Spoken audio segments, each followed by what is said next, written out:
There will be spoilers ahead. Lots of spoilers, so be careful, won't you?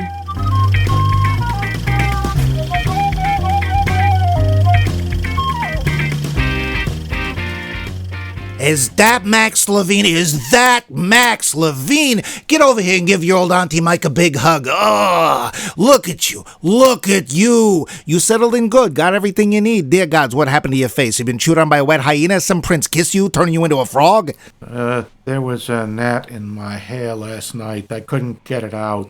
Oh, that's terrible, terrible. Where do we put you up?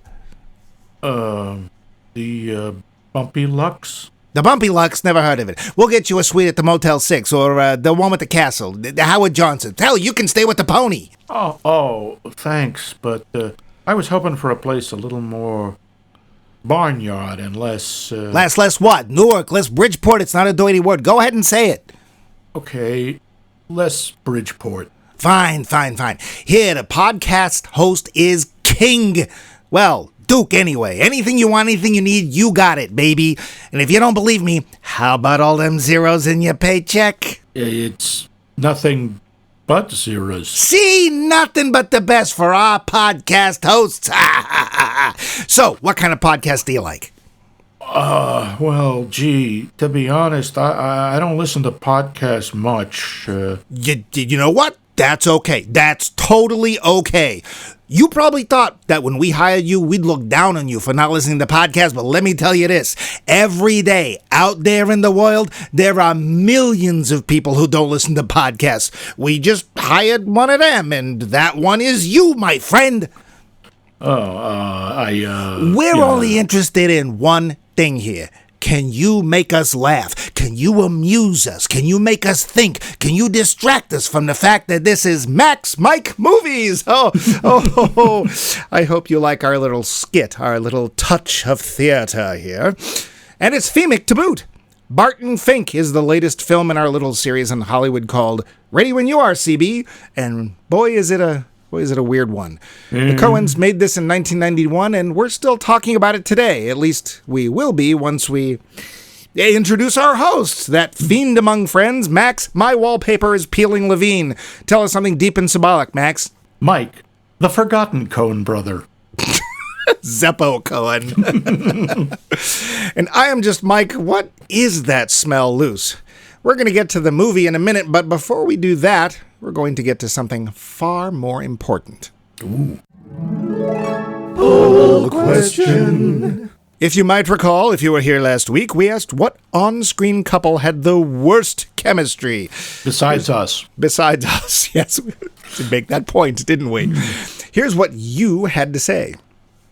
Starting over at our website, we have world's biggest Werner Herzog fan, Vince, who had this to say, translated from Canadian.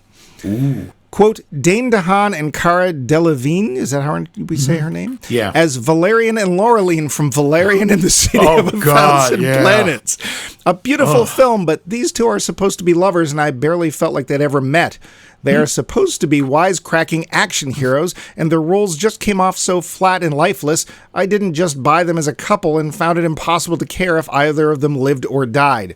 Just being pretty and young doesn't mean instant chemistry, or in this case, any at all. I was more interested in the alien races and worlds shown. The visuals are stunning, but I saw it twice and I couldn't tell you what it is even about, end quote. I'll tell you what it's about. It's about 2 hours too long. Yeah, I saw it, and I remember it's about, No.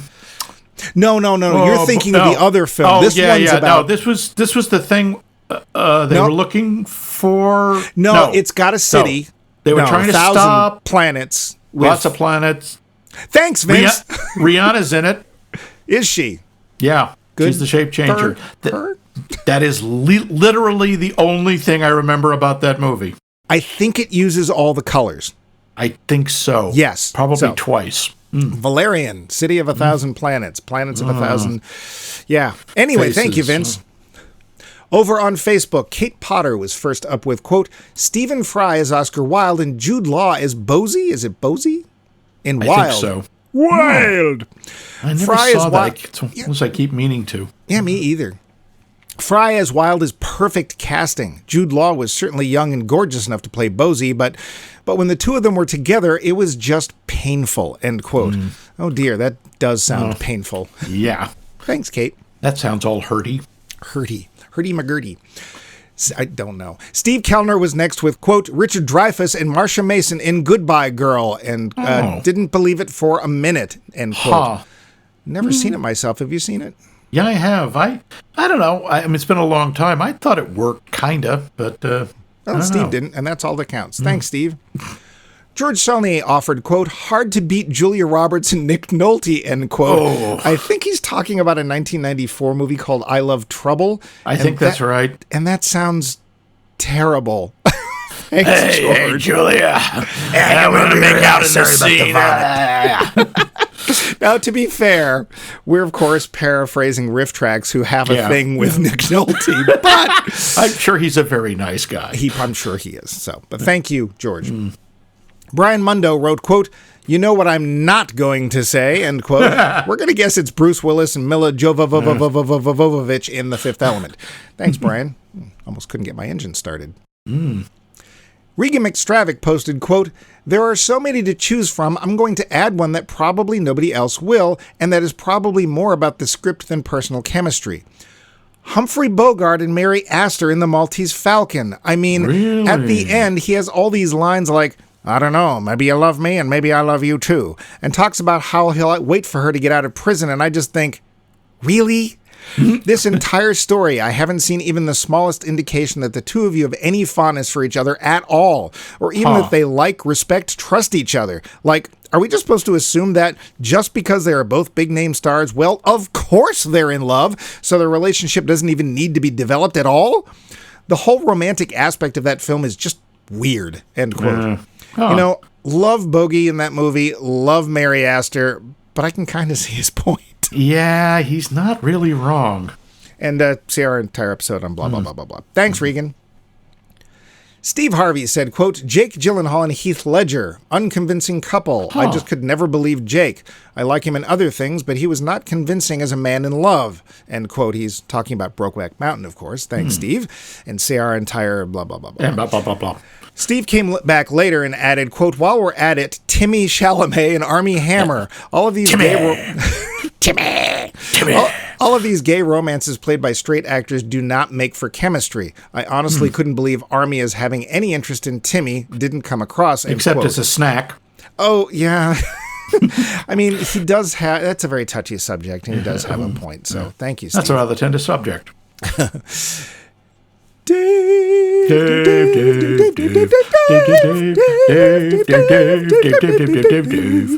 Everyone has now stopped listening to the episode, but we're going to listen to Dave because he gave us, quote, more performances fail on chemistry than succeed. It also takes a great script to bring out the chemistry. Not everyone can play a romantic lead. I agree that Bogart doesn't shine in roles that require him to show affection, but he has some strong performances in romantic roles. Tom Cruise can't play a romantic lead to save his life. Oh. Same with Rachel Weisz. What? Also Barbara Streisand. I enjoy come on. Her and Ryan O'Neal? That's my favorite film, so, but whatever. He says, I enjoy romantic comedies. With those, sometimes the problem is the script or direction that interferes. I suppose also Basil Rathbone and Nigel Bruce, one would never have thought their characters were romantically involved, end quote. What's this about Holmes and Watson? Oh, come on. You have any idea how much slash fic there is out there about Holmes and Watson? I know, but not Basil and Nigel. However, the show with Jeremy Brett, yeah. Oh, I don't know about that one. I never saw that one, but the one with Benedict Cumberbatch and the other guy, Bilbo. Bilbo Baggins, yeah. I can't think of his name. It's so Martin awful. Freeman. Thank you, Martin Freeman. That one, yeah, there's a lot of overtones in that one. Yeah. But thanks, Dave. Yeah, cool. Tony Kellner offered, quote, The Goodbye Girl, Richard Dreyfuss and Marsha Mason. Hey, wait a minute. Where have I heard this title before? Thank you, Tony. Kellner? Nah. Haley King offered one I thought would show up sooner. Quote, Anakin and Padme. I physically recoil every time they're on screen together. End quote. Oh, yeah. Anakin and pod race. Yeah. I have sand in my underpants. That's dead on. They're not good. Very not good. Thanks, Haley. In an oddly brief response, Adam Mark, our novelist, wrote, quote, Kermit the Frog and Miss Piggy. She is physically and emotionally abusive to him, and he is an enabler of her rage and constant violent outbursts. It's truly sad, end quote. Wow. Well, I can't disagree with that. I know, he's not It's wrong. a toxic relationship. It's Kermit and Miss Piggy. Oh, we love the abuse. Thanks, Adam. Harriet Roberts takes us way back with, quote, Scarlet and Rhett, end quote. Really? Wow. Wouldn't have guessed that one. That's daring. Yeah, good for you. Thanks, Harriet. Matt Reisman responded, quote, Anakin and Padme in episode 2. I don't love hating on the prequels, but the lack of chemistry coupled with awful dialogue makes 50% of that movie unwatchable for me, end quote. I think he's being kind. Yeah, it's being generous, but yep, absolutely. Thanks, Matt. I can't have gluten in my underpants. Lastly, we have 2 responses via our hotline. Don't forget the hotline. It's hot. First up, Cheeseboy sent us this message. Okay, so there are a lot of things that go into bad chemistry in a movie. For romantic bad chemistry, I'd have to say Anna and Vronsky in the 2012 Anna Karenina movie. While Anna has incredible chemistry with Vronsky, he does not reciprocate, likely because he's not a great actor. In Pacific Rim, again, romantic chemistry, although it's an action movie, it's not the focus. I think that the romantic aspect did not work whatsoever. Similarly, for more of the rom-com side, Miss Congeniality, that romantic chemistry was an entire no-go, but for something entirely different, I thought that the father-son relationship between Harrison Ford and Shia LaBeouf in Indiana Jones and the Crystal Skull, the movie that shall not be named, was entirely unbelievable. Wow. Yeah. Lots of Anna Karenina, Miss Congeniality, Pacific Rim. The weird thing for me with Anna Karenina is that was starring, Keira Knightley and Matthew McFadden, who really did have chemistry in Pride and Prejudice, I thought. Did you see this version of... I did not see this, but I'm willing to believe him. Yeah. And, but, Yet Indian Mutt, utterly unbelievable as father and son. Sometimes you just have to put Mutt Williams down. Thanks, Cheesy. Yep, thanks, Cheese Boy. Lastly, dear, it's your steamy date again, Max. Miss Doris Hempelmeyer. Well, yeah, listen in. Hello there, this is Doris Hempelmeyer. Hi, Max. I can't wait to meet you in person. I don't know when, someday maybe? Anyway, I've come to answer your poll question, which happens to be, what on-screen couple has the worst chemistry? Oh my goodness, I could be here for days. But I'm going to narrow it down to just 2. The first one I'm going to mention is Helen Hunt and Jack Nicholson in As Good as It Gets. Honey, this is not as good as it gets. He's grumpy, he's old, he's nasty. You can do so much better. I didn't buy the whole thing. I didn't buy the whole movie. It was just ridiculous. Helen Hunt is so much more important than that. The other one I'm going to mention is a perennial groaner for me because I love this movie except for one particular scene because I don't buy the romantic couple. And that's Bing Crosby. Bing Crosby, listen to me. Bing Crosby. And I haven't even had a drink yet today. Oh my goodness. Bing Crosby and Rosemary Clooney in White Christmas. Oh my goodness. When they try to kiss in the bar, I just want to cringe every time. It is just so uncomfortable. Anyway, those are my 2. You have a wonderful week, if you can, considering. But I'll be thinking about you, Max. And I'll throw the thought in for you too, Mike. What the heck? Bye. Well, Doris, my little peanut of brittle. Yeah. Yeah, she is right. Those are 2 examples no one else gave us. But Bing Crosby. Yep. Crosby. Gotta agree with her. Max, stop looking all dopey. Snap out of it, Max. It's just a phone call. Make a date on your own time. I'm fine. Shut up. Right now, you need to answer the poll question. Who gets your vote for worst chemistry? Well, definitely not me and Doris, but honestly, the entire cast of Twilight.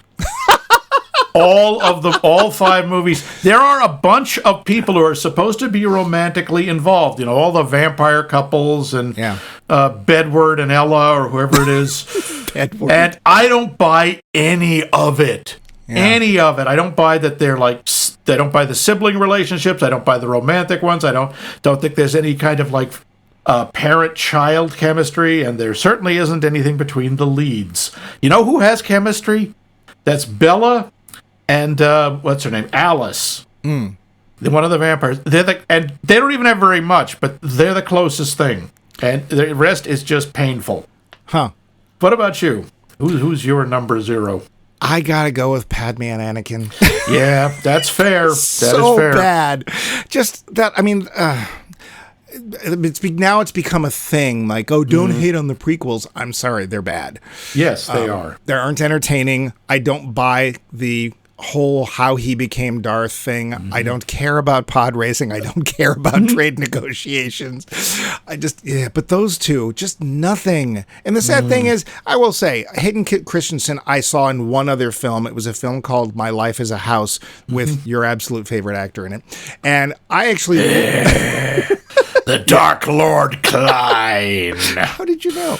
Yeah, I can smell him. He planned to play a sullen teen, and I thought he did a perfectly fine job. I saw him in the movie Shattered Glass, about David Glass, the guy who faked all those articles for the New Republic. He did a good job. I think the man can act. And, of course, we have Padme being played by... Oh, God. That's just painful because What we a know waste. she is so... What a waste. She's so good. Capable. Yeah.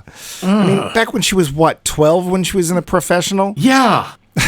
So... And so many others. I mean, geez, even Garden State, which often sets people's teeth on edge, she has done so many good things. And the thing is that I think Natalie's really trying. Like, when you look at those films, you can tell she's trying to put something into it. And I swear, every time she puts something into it, you can hear George go, could you stop doing that, please?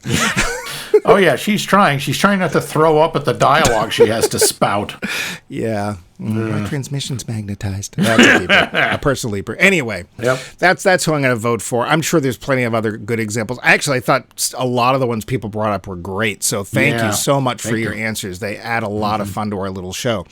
So much so that all we can do is simply ask for more answers. So, what's your favorite comfort movie? What movie can just make you feel good and has done so many times over the years and let's just, I don't know, get all that warm feeling inside? Let us know and we'll get all snuggly next week with your keen replies. But for now, we got to get back to our little grass shack. Barton. We are not Fink. going to Kalakakahula. Krakatoa, east of Java in Hawaii. And even then, I think I made it up. Anyway, on to... The facts. Budget. $9 million, which for the time and the pretty extensive sets is pretty good. Yeah. Take. 6.2 million. Ooh, Seems there was a lot of competition that year for tickets. That was the year of T2, Hot Shots, and Doc Hollywood. Not that I think those movies have the same audience as this one necessarily. Yeah, well, this is still kind of early in the Coen Brothers' career. Yeah.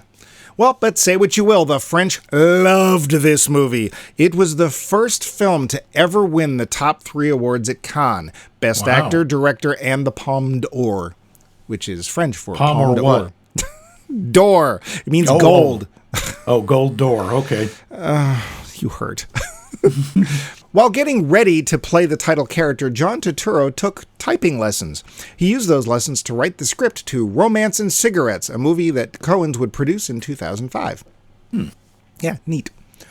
W.P. Mayhew, Barton Fink's writer-hero, was derived from William Faulkner, a writer who showed up on this show a number of times. Faulkner's first Hollywood assignment? To write a script for a wrestling film starring, wait for it, Wallace Beery. Oh, okay. That I didn't know. Yeah.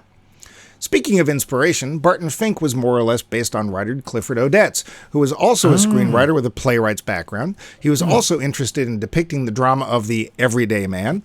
Odets did write a film with a very similar scene in it to this one. The film was called Deadly at Dawn, and in it, a man spends a night with a woman only to find that she died soon after they split the next morning. Coincidence? Well, yeah, Clifford Odets, man obviously. named names. Huh? Oh, yeah, he was one of those, yeah. Yeah. Yeah. As we reported in a previous show, the office for one of the characters in this film, Bill Geisler, is the same office used for Tim Robbins' character from The Player. See our yada, yada, yada, yada, yada. And boy, did I recognize it. Thank you, Mr. Geisler. Capitol Pictures, the fake movie company in this film, will make another appearance in the Coens' Hail Caesar some 25 years later. Okay. Yeah. We all like to read meaning into details of films, books, plays, but sometimes it's just us. For example, in this movie, there's the repeated viewing of a photo of a woman at the beach. At the end of the film, Barton Fink meets a very similar woman on a very similar beach. Symbolic? Not according to the makers, who stated that they had no actual messages in mind when they filmed that. So, weird. Yeah, I know. Okay. On the other hand, sometimes we read things into character relationships that are meant. The relationship of Barton and Charlie's having homosexual overtones, yeah, that was written in. Okay. Wrestling. We didn't have sex, we wrestled. That's what you kids are calling it now, huh? This film was written while the Coens were stuck with writer's block while working on another of their pictures, Miller's Crossing. Oh, okay. I'm betting there are tons of papers, dissertations, and books written about this film. But so, Max, unless you have any trivia to add to this? Nope. I think you covered it. Okay, let's get to that plot. Yeah. Yeah. Deep breath. It's both long and truncated. Barton Fink is an up-and-coming playwright in New York. His latest play has just opened to critical raves and positive reviews. He's well on his way. On his way to California, as it turns out.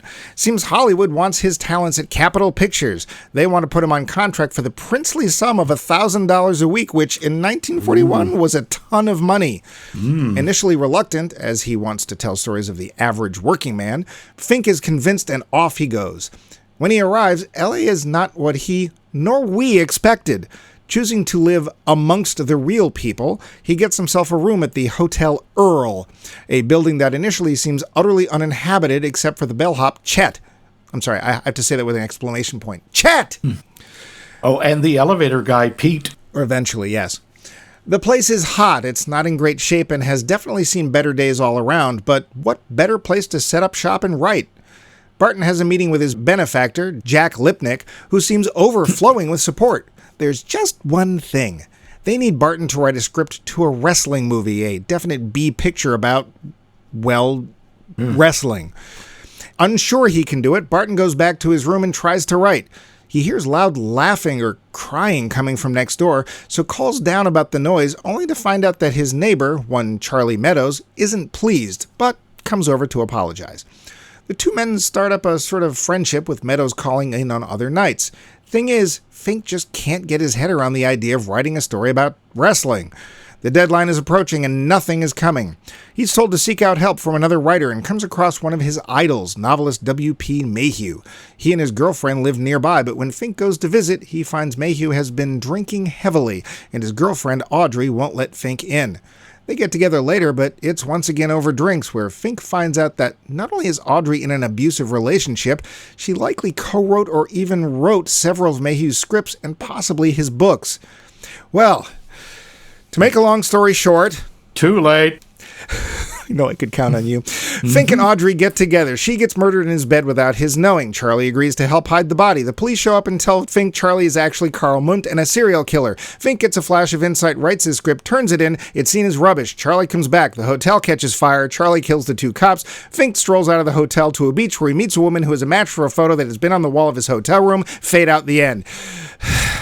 Sorry. The film. So, Wow. Max, Yeah, you covered it. I was writing it. It's like, you're not even halfway. And this is no. Of course, I love, because you go to like IMDb and they just put it into one sentence. And it's like, well, you're not technically wrong. But yeah. So. Yeah, story of a screenwriter in 1941. Oh, they don't even bring that part up. It's literally, quote, a renowned New York playwright is enticed to California to write for the movies and discovers the hellish truth of Hollywood, end quote. Yeah. I don't think this is the hellish truth of Hollywood. I kind of hope not. Yeah. So big question as usual. Did you see it when it came out? No, not in the theater. I saw it a couple of years later when on videotape. Okay. I remember the movie poster, and I remember it in your old stomping grounds, the Harvard Square Theater. And for some reason, I was like, that looks interesting. I should go see that, and just never did. I remember seeing the poster that was just a close-up of John Turturro. Yep. And I used to get it mixed up with the poster for Eraserhead. You know, I think I did too. And Eraserhead I saw, and I didn't care for Eraserhead. So, yeah. But we're kind of, in general, I'd say, Coen fans. I know you like a lot of their films. I do. We've done a few of them. We did Raising Arizona. Did we? No. No, we didn't. We did Raising Arizona.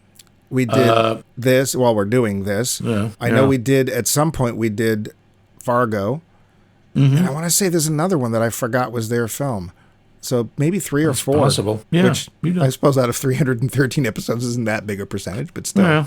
I generally find their films at the very least interesting. I know you really like, and a lot of people really like, Oh Brother, Where Art Thou? Yeah. So I like that a lot. I don't think it's their best, but I do like it. Do you remember what you thought the first time you saw it? I remember it made me incredibly uncomfortable. Okay. In what way? I don't know. That's the hard part. The tension, honestly, this is a very sweaty movie also. Yes. And, it's really good at giving you the idea that it's hot in the place, which is hard to do just visually. The one thing I got to say about the depiction of heat is, why is everyone wearing a suit? Take off the jacket or the hat or something. In that era, that's what they did. I mean, know. Part of me misses it, and part of me is like, suits, bleh. Yeah. But, yeah. I don't know. I remember I thought it was very impressive, but I didn't enjoy it. Okay. Well, we'll find out if you what enjoyed about you? It this time. No, you didn't see it at all. This is your first time. This is my first time. And I honestly think that may be a good thing. I think that if I had watched this when it came out, this film might have shown up and give it another chance, that series. Yeah. Because, well, I can see that. Mm-hmm. But we have a lot of, let's face it, we have a lot of Coen Brothers regulars here, or would become Coen Brothers regulars. We start off with John Turturro. Yep. Don't mess with the Jesus. Who, I think he's very good in this part, don't get me wrong. It's just so weird because, I don't know, I guess we wouldn't have seen Big Lebowski at this point, 91. Nope. So we have no idea really what he's capable after this.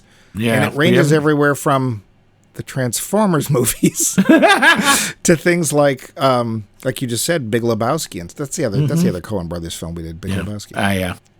So, I think he does very well. He's a very, bipolar in a way character. He's either very introverted and can't talk to people, or you touch on something that interests him and he can't stop. Mm-hmm. He's also incredibly pretentious, very full of himself, and a bit, as someone says, a bit of a hypocrite. A bit. But the thing is, the character is very human and very real. Yeah. Honestly, to the point where that was one of the things that makes me uncomfortable. There are times I simply want to push him out a window. He's just, in some ways, he can be absolutely awful. He's so self-involved. His head is so far up his ass. Yeah. But absolutely believable. We all know people like this. Is that the part that you find most annoying, that you think he's just very self-centered? I just think he's an awful, awful person, except he's not a monster. He's just weak. I don't know. There's just something about, maybe he resonates with something in me, but I was always very uncomfortable watching him, and those long pauses when anyone says anything to him and he just looks at them like he's trying to remember how to speak human. I actually liked those because it made you feel even more that this is a character from the outside looking in, and I think that that's his big theme.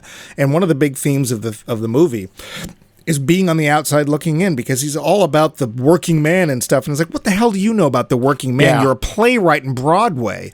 Yeah, he's an intellectual snob. And, I mean, the fact that he even calls Charlie to his face, someone like you, the common man. Yeah. Like, oh, jeez. Yeah.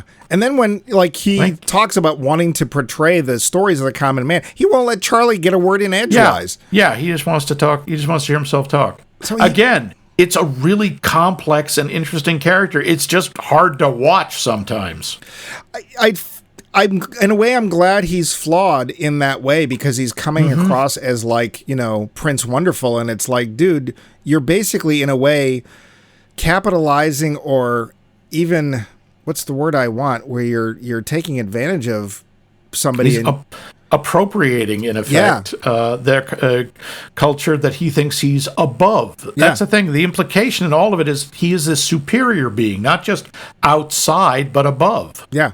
And it's not like he's going to be sharing any of the wealth with Charlie Meadows anytime soon either. Yeah. So again, I think Turturro does a really good job with this complex a character. Yeah, and this has got to be one of his earlier roles, too, I think. I think so. Then we have John Goodman. Yeah. John Goodman keeps surprising me. I keep expecting John Goodman to be Fred Flintstone. For some reason. Because the first film I actually saw him in, he was nothing like that. The first film I saw him in was True Stories by David Byrne. Mm-hmm. And I think that's his first leading role, or major role was True Stories. John Goodman has a lot more depth and skill than I remember him having, and that's not his fault. That's my fault. Very good.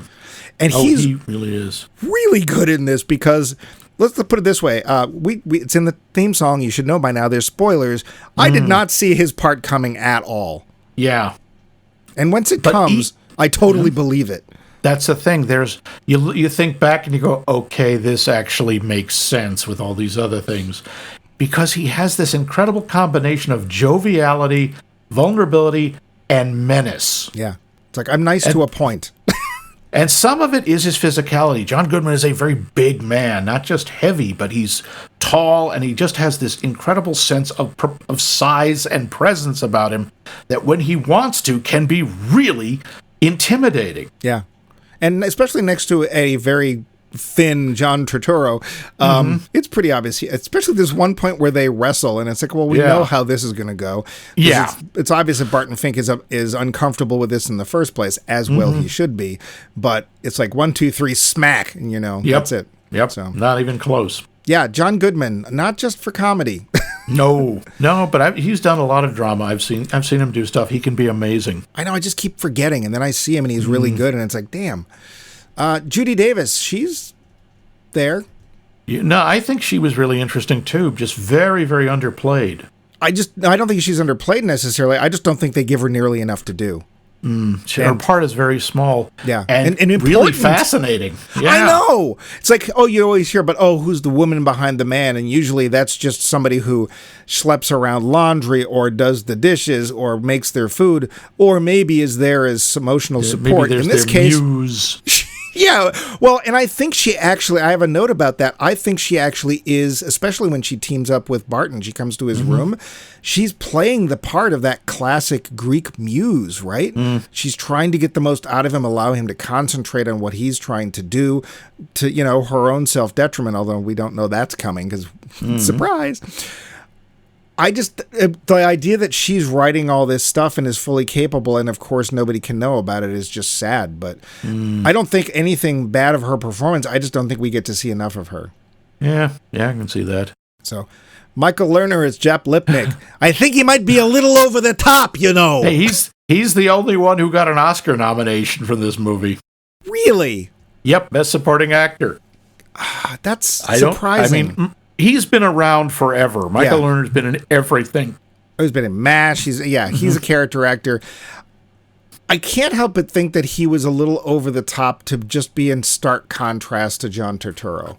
I think so, because Turturro plays it so underplayed and so reserved, but he's also supposed to be the Hollywood producer, larger than life, the Jack Warner yelling, going from 0 to 60 in half a second. Yeah.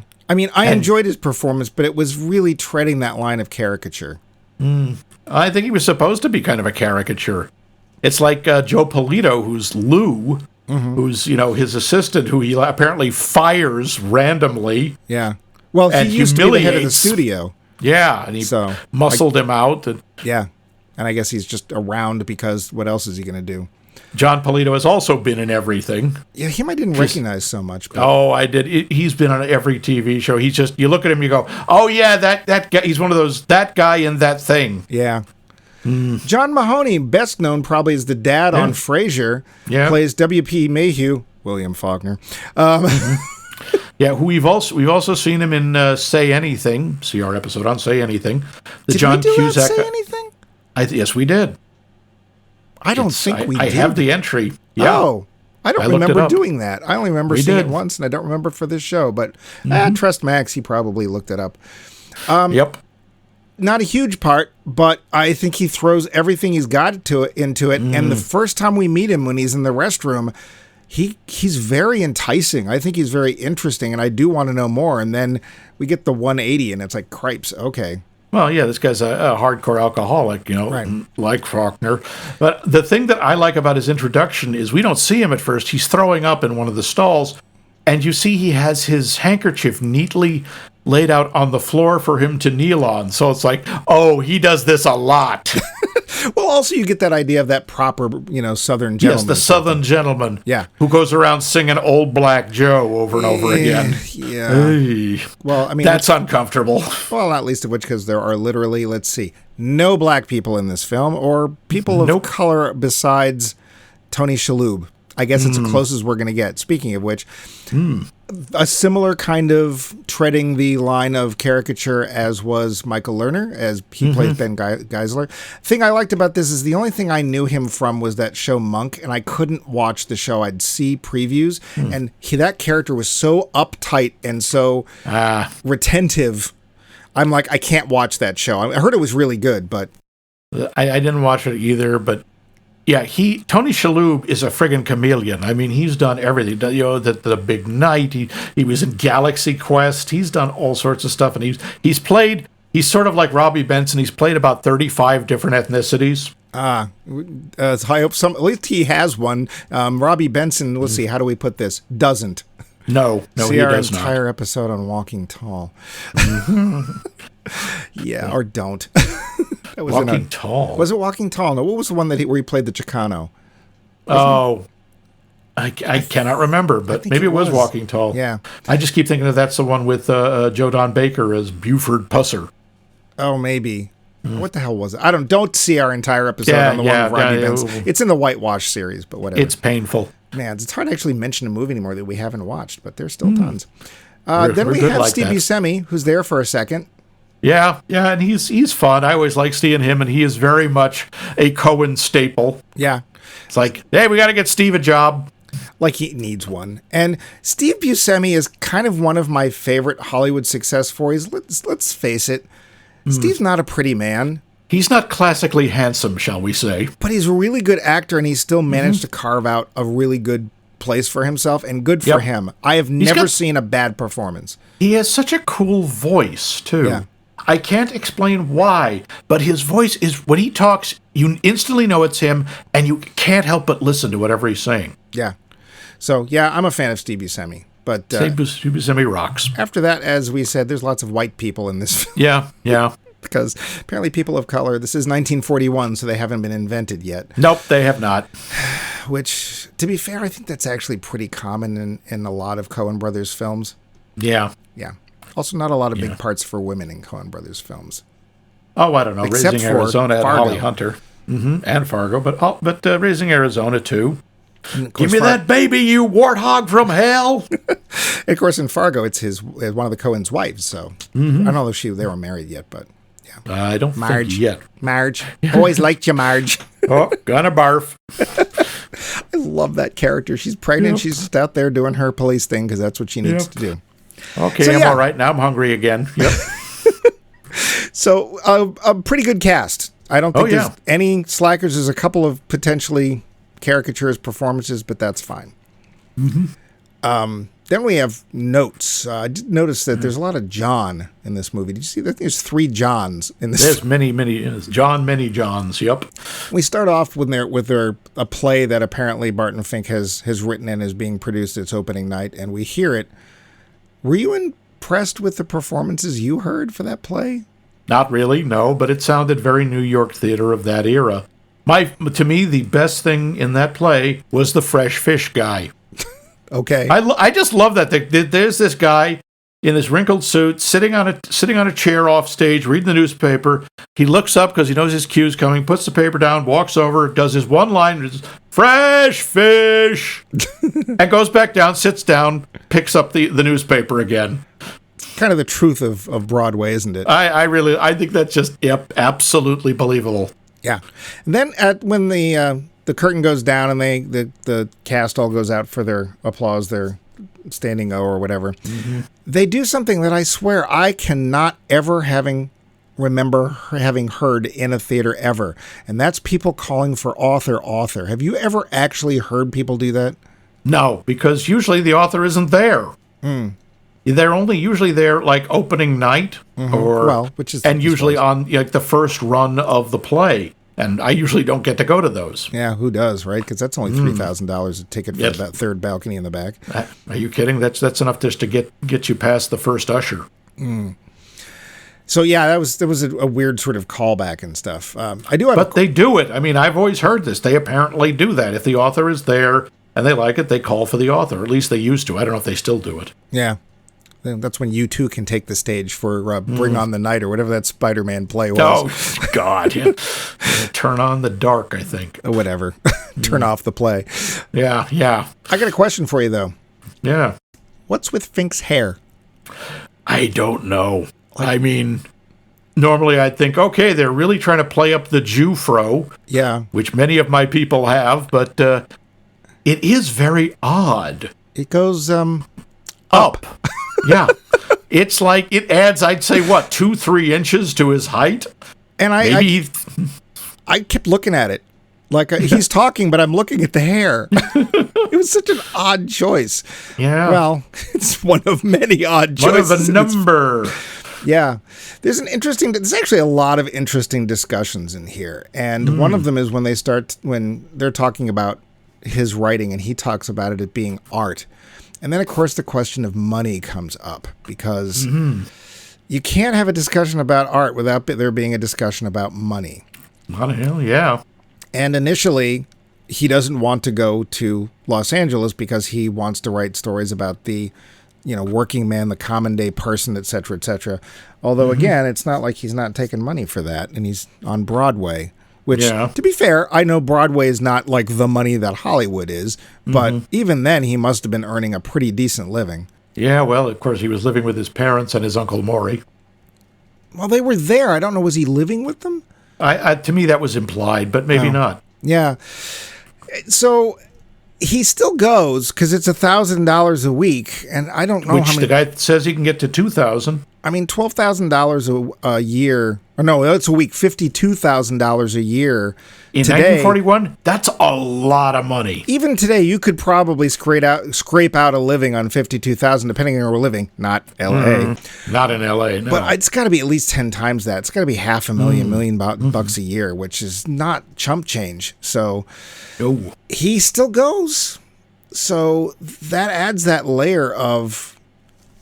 It's a big, interesting question to me. The people who are artists, they need to eat, they need to live, they need money for their work. So it's never, even no matter how much they say, it's never just about the work.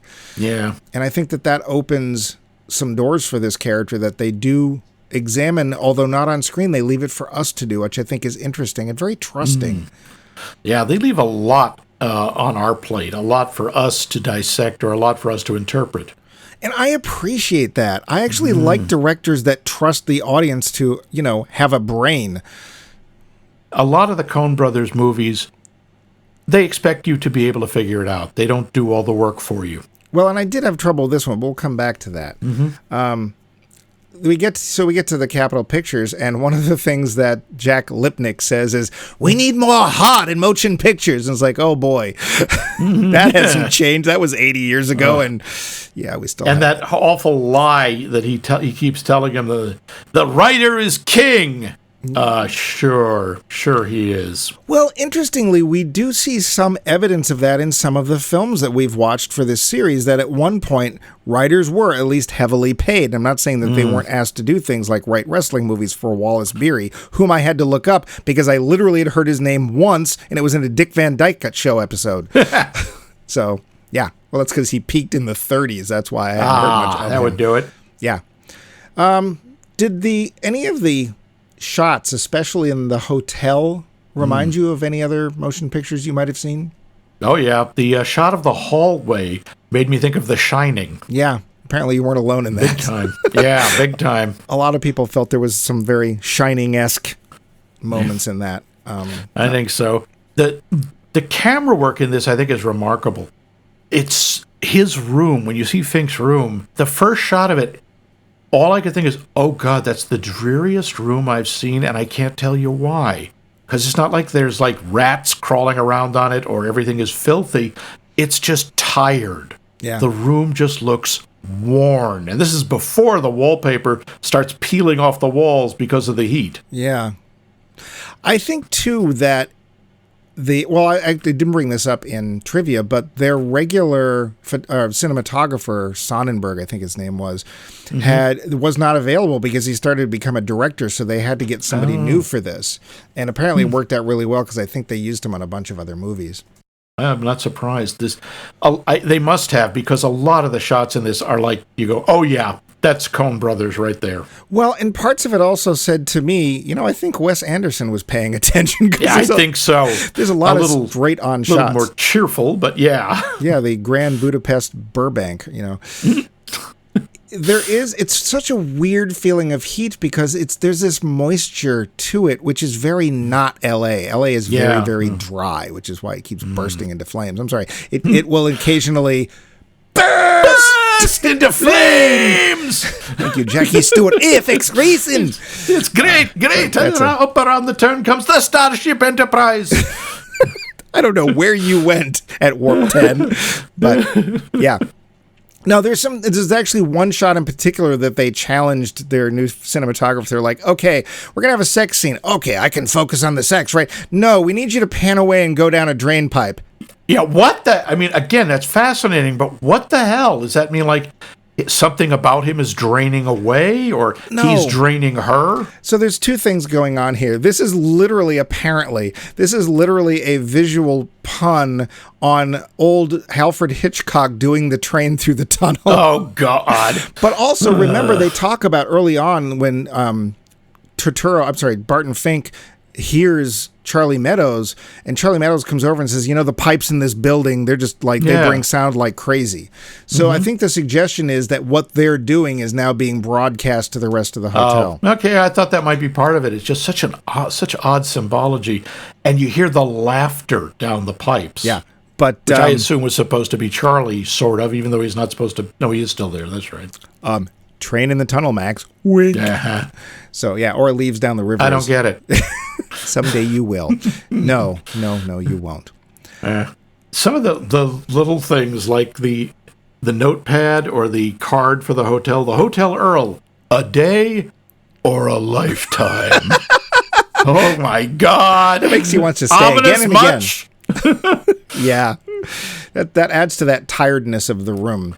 And that picture. So we get this picture, and it's this. I don't know if it was originally. You can tell it was clipped from somewhere. Yeah, it's either from a magazine clipping or a postcard or something. And it was framed and put on the wall, and it's literally just this woman in a bathing suit. I think it's a one piece, looking away. And no, it's an old style two piece. It's not a bikini yet. No, we won't have it's a two piece. Though the bikini atoll won't exist until we nuke it. But yeah, it's just this sad, dreary little, we can't afford art, so here's a magazine image on the wall. And Turturro keeps looking at it. Do you think, what sense did you get of him looking at it? I think it was like an attempt at escape for him. It was like looking into a window of another world. Or out of the one he's in. Yeah. When you talk about how much he's an observer and he's an outsider looking in, I think there he's looking at what he'd like to see. He doesn't like what he actually ends up seeing. Well, but here's the thing that adds to the depth of the character. He's somebody who's supposedly plunging as deeply as he can into the quote-unquote lives of regular, ordinary people, end quote. Yeah. So why Or would what he thinks they are. Well, or what he wants them to be for his plays. Let's face it. Yeah. That's I think a lot of what's there. He doesn't want to live that life. He pretends to. He's like, he takes this room in the Hotel Earl, but it's also quite obvious that he could escape at any time he wanted to. In fact, Jack Lipnick says, "Well, we got you. What do we got him in? Put him in this. Put him in that." And he's like, "No, I want to stay here because I want to feel it because he doesn't live it." So, Yeah. and of course, let's face it, Hollywood is the absolute king of this isn't real. Yeah. It's very much surface. It's very much appearance. And then go ahead, please. Sorry, just one of the other images of the heat and the room is with the not that room, is the wallpaper. Oh, hi, Mark. Hi, Bob. Oh, I just had a bad thought. What if he remade this movie? Oh, ja. Oh, hi, Charlie, huh? Yeah, I'm going to be John Turturro, you know. God. Oh. Yeah. Anyway, the image that I really found creepy is the wallpaper peeling off the wall with the wet paste because it looks like the skin peeling off an open wound. Yeah. Ugh. Speaking of which, suddenly we're dealing with most of this film. Over half this film is dealing with Barton Fink realizing that he has no idea how to write a wrestling film, or that his understanding of the working man and what the working man finds entertaining is literally limited to him standing outside an automat and looking in. I mean, that's detachment and observation about this film. Suddenly there's a murder. Yeah, all the movie shifts gears rather suddenly and violently. Yeah. What did you think of that? I thought it was very bold. I thought it was a very risky move. And also I think the Coen Brothers really love murder. Yeah. They do there's a lot of murdering. I mean, in a lot of their movies. This is a 2-hour film. I want to say it's like the 1 hour 15, 1 hour 20 minute mark. I thought it was later than that, but yeah, I believe it. I was like, you know what? We're actually going to escape the Coen Brothers violence. Oh, here it is.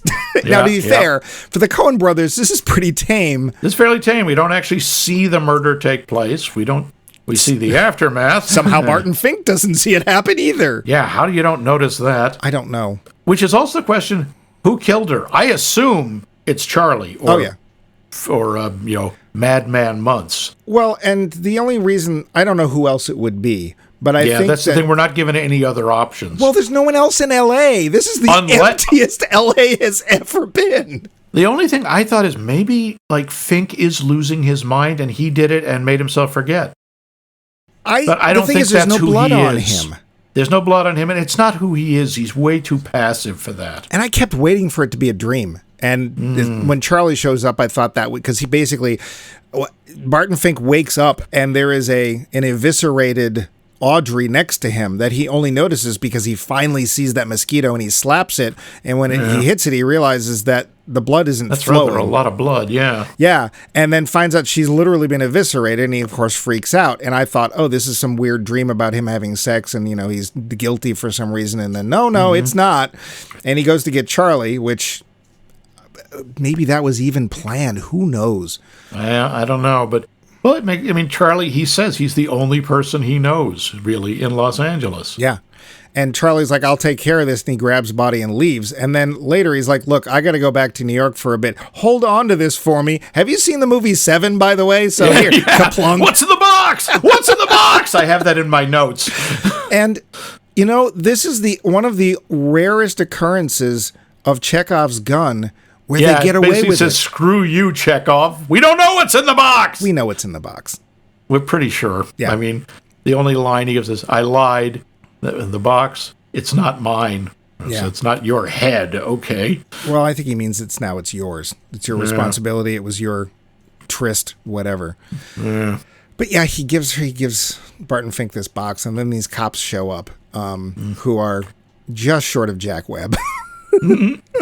But yeah, I don't know. I got to say, I not only did not see that coming, it was almost like a pie to the face. Like, what the hell just happened? I assume you mean like a slap to the face, because a pie in the face makes it sound like it's a joke. Well, no, but how often do you get pies to the face? I've been hit in the face with a hand a lot more than I've been hit with a pie. in a given week? Well, it's that clown nose. If you'd stop wearing the clown nose, you wouldn't get pies. Do not disrespect my people. Your people? Yes, I'm from a long tradition of clowns.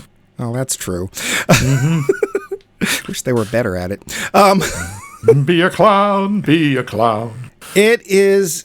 and then there's another scene that in a way is equally as startling because we kind of get over the murder and this somehow is what breaks his writer's block, and he goes on to write this film that we don't know anything about. We have no idea if it's any good or not. So of course he does what any writer would do. He takes himself to a USO fling nearby. That again, I think that's he's in a manic phase. He's gone from depressive to manic. Yeah. I don't know. It was just weird because suddenly there's music and dancing and people. And I'm sorry, watching John Turturro jitterbug will haunt me. Well, he can really cut a rug, can he? Yeah, he can, but he's like all arms and legs, and it's so. And watching him in that suit, dancing in that suit is so strange.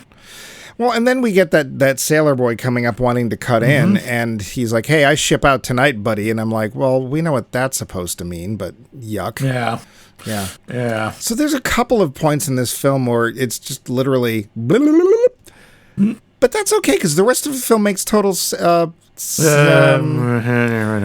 here's the thing. So you've seen this. Did you see this film between the time you first saw it and for this show? No, I think this is literally the second time I've seen it. So I didn't know it was coming. Didn't really know anything about this film at all. And then the ending happens. And my initial thought was, wow, that went nowhere. But then I saw a suggestion. And I thought about the suggestion, and the film suddenly made a lot more sense. Yeah. Does the film make sense to you? Parts of it do, yes. In what ways? In what way was the author's use of a lot of this, I think, is supposed to be allegory. And it is kind of an extreme version of what Hollywood is. I think it's some of it. I think this movie is, for example, one of the best depictions of writer's block I've ever seen. Okay. Up to and including when the hotel catches fire and everyone's just standing there while it burns. Well, what everyone? The two cops and the Charlie and Barton are the only people in there. For L.A., that's everyone in this film. Yeah, there's no people in L.A. Yeah, L.A. is a remarkably empty city in this movie. Yeah. So we don't see much of it. What do you think it was an allegory for? Just the whole thing was an allegory for writer's block? I think it was not just writer's block, but creativity in general, and the role of the artist, and the need for self-awareness. And other than that, I'm not sure. Sometimes the Coen Brothers just do something because this looks cool. And a lot of times when people were asking about this film, apparently that's what their response was. Yeah, that's sort of the Bob Dylan. I just wanted it to rhyme, man. That Bob, it does. Yeah. So initially I was wondering, and one of my notes is like, is the hotel some sort of metaphor for Barton Fink himself or Barton's Fink's mind? But the suggestion I found was that it was a metaphor for Charlie Meadows' mind. And the whole allegory of the film is Barton Fink trying to get into the mind of a common man, and the only one he knows is Charlie Meadows. And what seems plain and tired and acceptable at first starts to come apart. While maybe he doesn't know it, the more we learn about Charlie Meadows, the more icky and gooey and moist and unpleasant he is.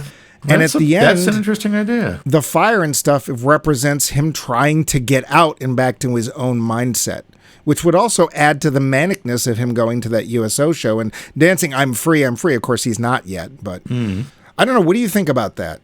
I don't know. I still think Barton is more the focus of this. I'm not sure about the allegory of it being Meadows' mind, because Charlie Meadows is literally larger than life in a lot of ways.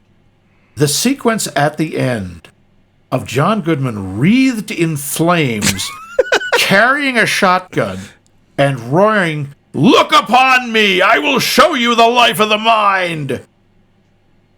That really stuck with me. That was the thing I remembered most from the movie. Yeah, was and he's in that moment, and when he's just walking back into his room where the place is on fire, I thought, I think it's supposed to be hell. I think that he's the devil or some version thereof, and the hotel has gone from purgatory to hell. Well, and I think that still feeds into the idea of it being Barton Fink trapped in the mind of Charlie Meadows and not being able to get back to a place where things are nice and bright and clear, because he gets to that point where it's like, I need to get out of here and never come back. This whole common man thing is not working for me at all. And so what does he do? He goes to the beach, which is like the symbol to him of bright in the sun, something pleasant and sweet and kind and not working man, but a fantasy. And he goes to the beach with that box. Yeah. Is that your box? I don't know. What's in the box? I don't know. Yeah. He knows. My thought was when he sees the woman and she sits in front of him and goes into the exact pose that's in the picture. Yeah. I don't think she's really there.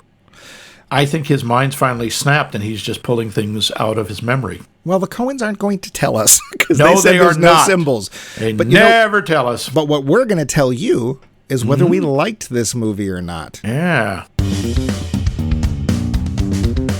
The finish. So, Max, Huh? Present.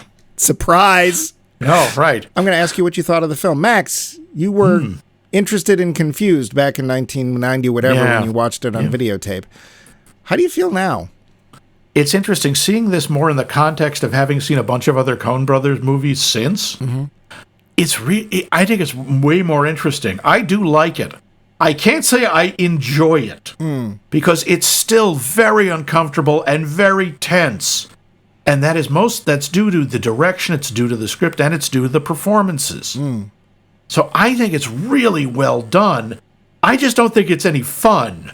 And some of the other Coen Brothers movies can be fun. Yeah. This one is a chore. It's hard to watch. Yeah. I think so, but I think it's worth it. What about you? Well, you would recommend it then. I would recommend it. Yes, especially if you're a Coen Brothers completist, because you'll see where a lot of the stuff they do comes from in Or this if you're movie. French. Yeah, or if you're French, yep. Which also means you can't be fired. Oh, you got a point.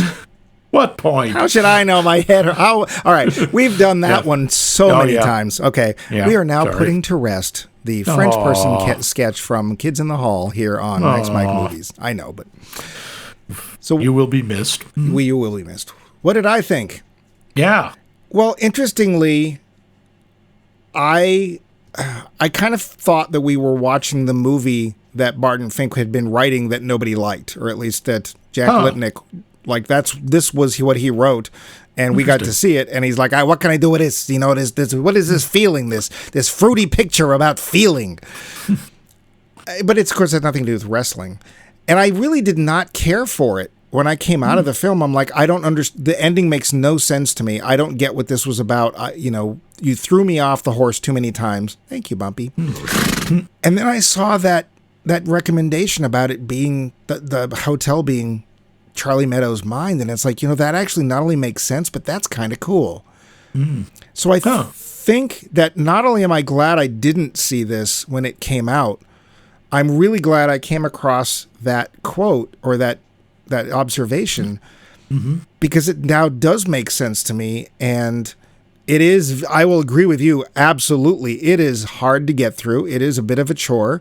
It's not badly paced. I mean, I was interesting. It did get a little bit long, about the hour 10, 15, right before the murder. It's like, are you going to write the damn thing or what? What is going on? A murder! So, yeah. That is one of the frustrating things about the character.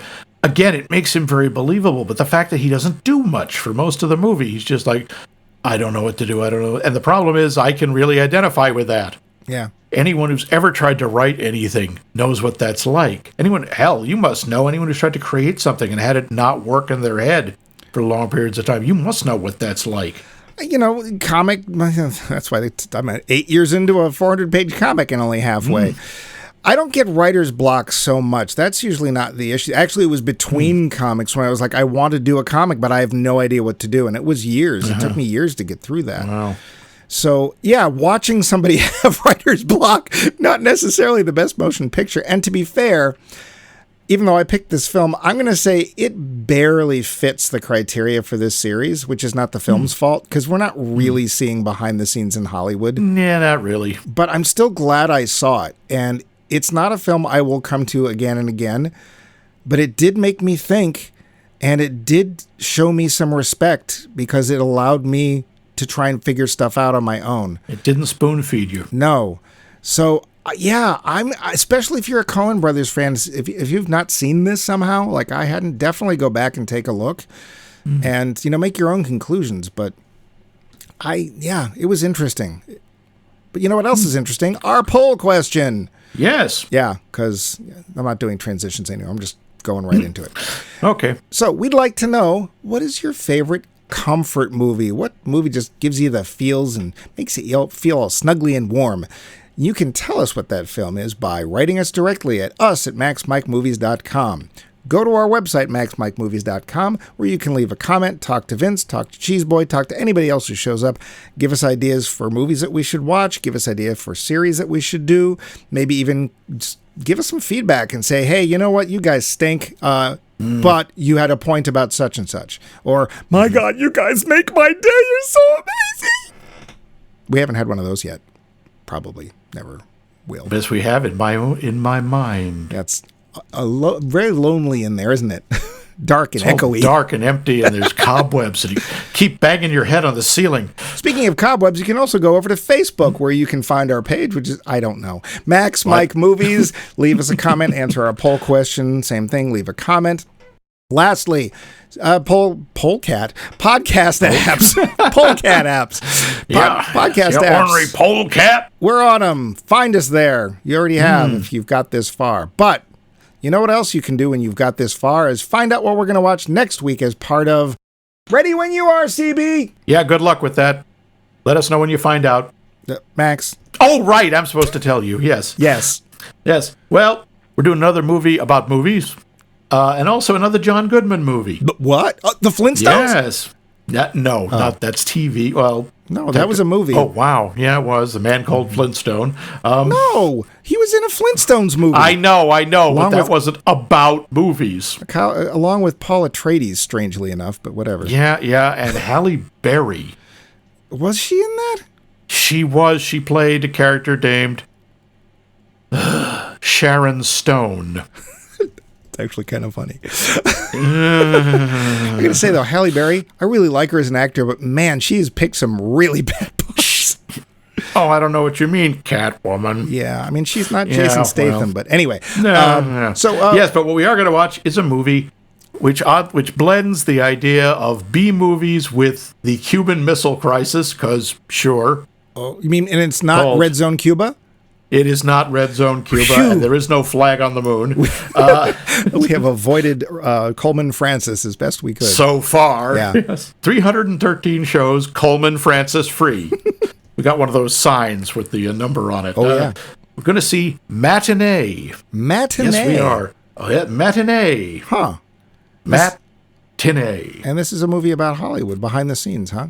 Kind of. It doesn't take place in Hollywood. In fact, it takes place pretty much as far from Hollywood as you can get in the continental U.S. in Florida. Oh.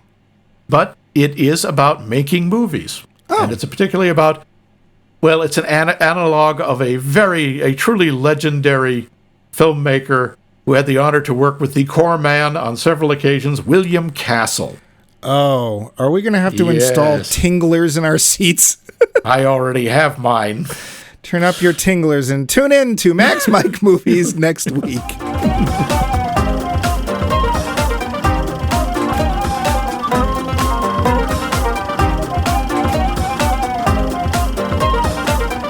This has been a co-production of The Voice of Max and The Movie Wrench.